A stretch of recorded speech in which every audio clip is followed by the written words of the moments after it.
সিৰিজ কিন্তু বেলেগ বেলেগ আছে তুমি চেষ্টা কৰে এজনে আনজনক লিখি লিখিব নোৱাৰা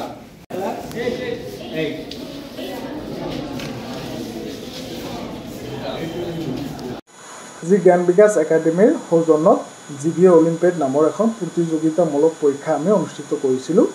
যি পৰীক্ষাত 8, 9 আৰু 10 ছাত্ৰ ছাত্ৰীসকলে অংশগ্ৰহণ কৰিছিলে এই সমগ্ৰ জিলাখনত আমাৰ 13খন চেণ্টাৰ আমি ৰাখিছিলোঁ য'ত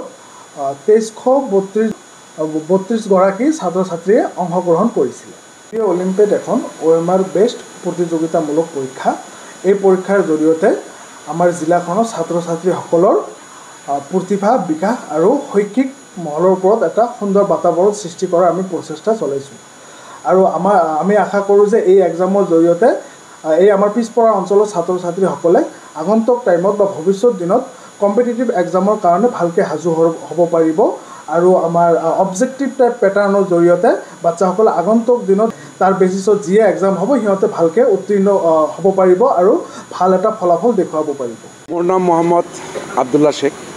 প্ৰিন্সিপাল সাৰ্বজনীন হাটশিংমাৰী জাতীয় বিদ্যালয় আজি কি পৰীক্ষা অনুষ্ঠিত হৈ আছে আজি জ্ঞান বিকাশ একাডেমিৰ পৰা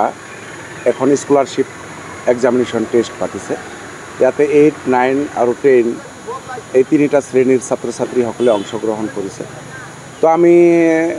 এখন পিছপৰা অঞ্চলত এনেকুৱা এখন স্কলাৰশ্বিপ এক্সামিনেশ্যন পতাৰ বাবে আমি খুবেই আনন্দিত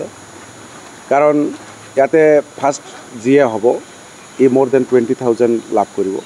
মই ভাবোঁ এইটো দুখীয়া আৰু পিছপৰা অঞ্চলৰ ছাত্ৰ ছাত্ৰীসকলৰ বাবে এটা ভাল প্ৰফিট হ'ব আৰু এই পৰীক্ষাটোৱে তেওঁলোকৰ ভৱিষ্যতত আগুৱাই লৈ যোৱাত সহায় কৰিব সেয়ে মই ভাবোঁ এনেকুৱা পৰীক্ষা